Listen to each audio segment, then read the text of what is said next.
Hello again, everyone. From the last PowerPoint, I left you with this slide here showing you all of the expansion of Germany throughout North Africa with their allies, the Italians, of course, and division of Poland here with the Russians.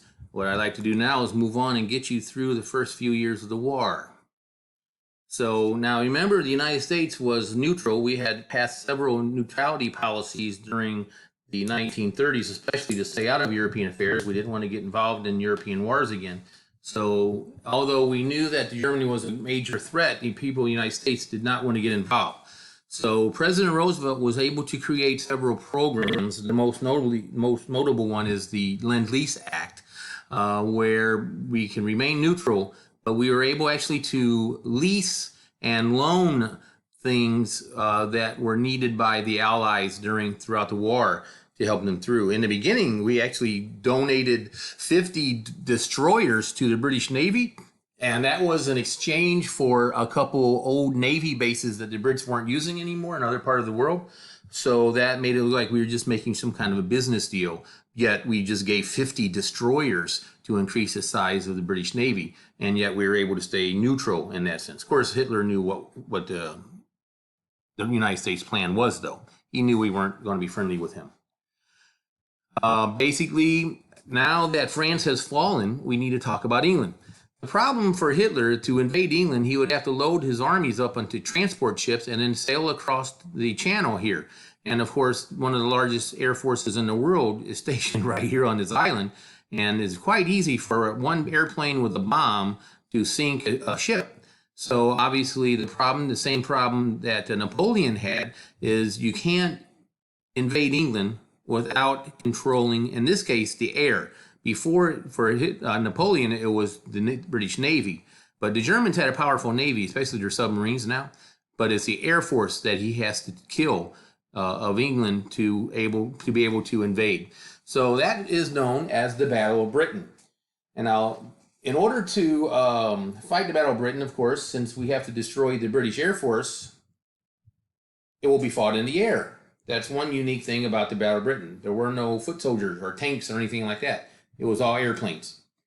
And now the original plan, which was the right idea for the German Air Force, was to fly over and destroy the British Air Force as they take off to, protect England from the German attackers, but also to blow up the air bases and the planes on the ground, and also to bomb the British factories that are making the airplanes. And by doing this every day over and over and over again, the idea was to ultimately destroy all of the British Air Force, leaving the sea channels open for the British Navy, the German Navy, to then bring over the invading soldiers. The problem was, after the first week or 10 days, think about it, these British fighters are literally flying and defending the air above the house where their wife and children live. So these British fighters are actually stunning the German Air Force with their bravery and courageousness and daring and risk-taking and stuff like that, doing anything they can to protect the people beneath them. And after about 10 days and heavy losses where, the Brits are being hurt, but the Germans are being hurt also. And so after a couple, like I said, a week to 10 days, Hitler grew impatient.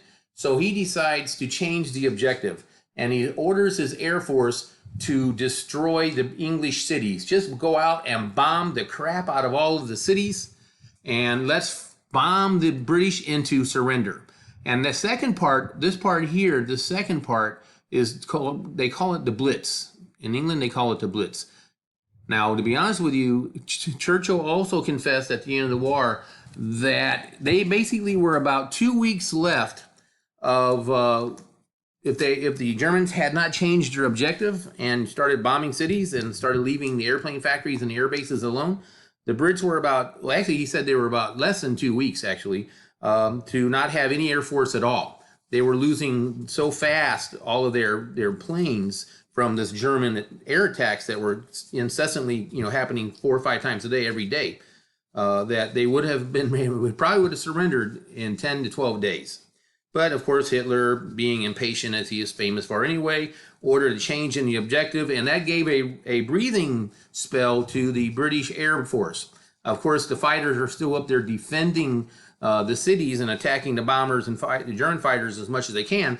But the British air factories, the plane factories and the planes that are on the ground are not being attacked anymore. So pretty soon the British are making more planes each day than they are losing. And each time the German Air Force comes over, there are more airplanes in the air to defend Britain. And ultimately, because of that, the Germans will lose the Battle of Britain and Hitler will call off the invasion. And England will be left all alone to deal with Germany some way or another. Here are some pictures of the Blitz of the Germans bombing the city of London. One of the places that, that's when radar was first invented, so people would know in advance when the bombers were coming over. So when the air war sirens would go out, people would go into the subway. They call their subway over there the Tube.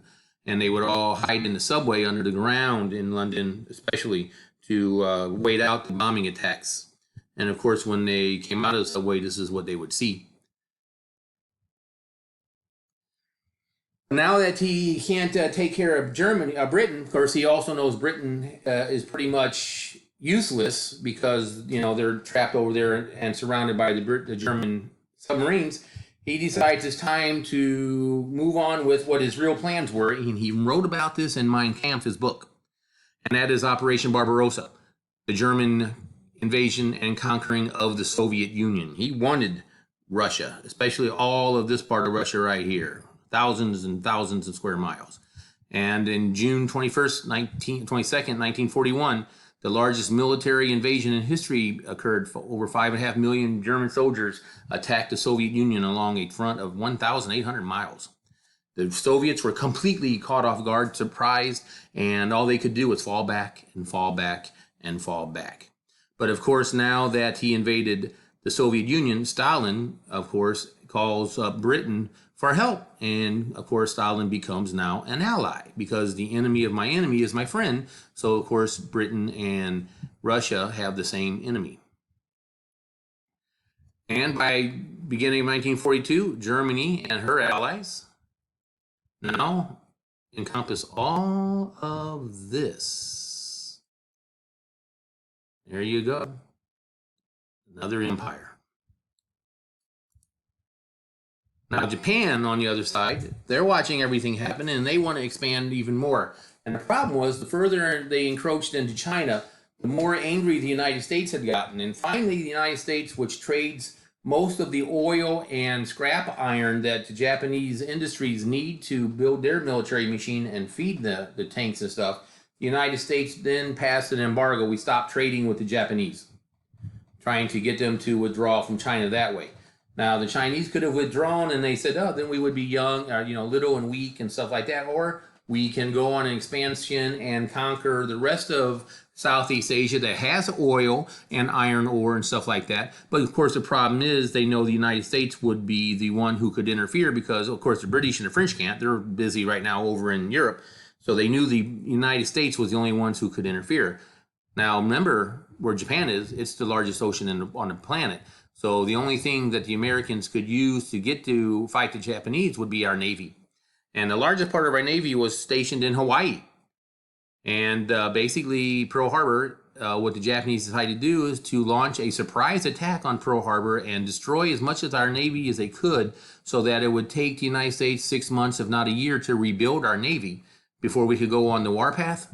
And during that 6 months to 12 months, the Japanese could conquer all of the Southeast Asia and all the islands of the Pacific and fortify them and make it very difficult for the Americans to advance. And pretty soon we would get tired of war. And that's exactly what happened. December 7, 1941, the Japanese attack Pearl Harbor and the United States declares war on the Axis nations. Actually, we declared war on Japan and Hitler declared war on us. Within the first 4 months of the Japanese attacking Pearl Harbor, they're able to consolidate all of these islands of the Pacific Ocean. Philippines, which were a protectorate of the United States. Here's Australia. This is how far south they get. Here's Australia. And basically all of the islands on the the western half of the Pacific Ocean. So wherever the Americans would go, there will be islands full of Japanese airplanes that will be attacking our ships. That was their plan. This is a picture of the Americans who were in the Philippines when the Japanese invaded, who had to surrender and were forced to march in 110-degree weather temperature for 60 miles to their prisoner of war camp, where more than half of them will die on the march. Women in the war. Now the United States is in the war. The largest industrial giant in the planet is now going to a 100% war footing. Excuse me. And of course, since all the men are joining up to fight Japanese and Germans, that leaves the women to do all of the production in our factories. And as you can see here, there were almost 20 million women working in our factories by 1944. They're the ones that really win the war for us. And now that the United States has entered, you have what we know are the big three. You have Winston Churchill, the Prime Minister of Britain, Franklin Roosevelt, the President of the United States, and Joseph Stalin, the leader of the Soviet Union, who are the leaders of the Allies. And they will have 4 meetings throughout the war to determine, first off, what is the strategy to defeat the Axis, and then later on, when we know we're going to win, what to do with the world afterwards. Here's even a color picture of them. Sorry. There's your color picture of them. So now in 42, you have here the German Empire, and you have the Japanese Empire. It's going to be quite a challenge for everyone to move up against.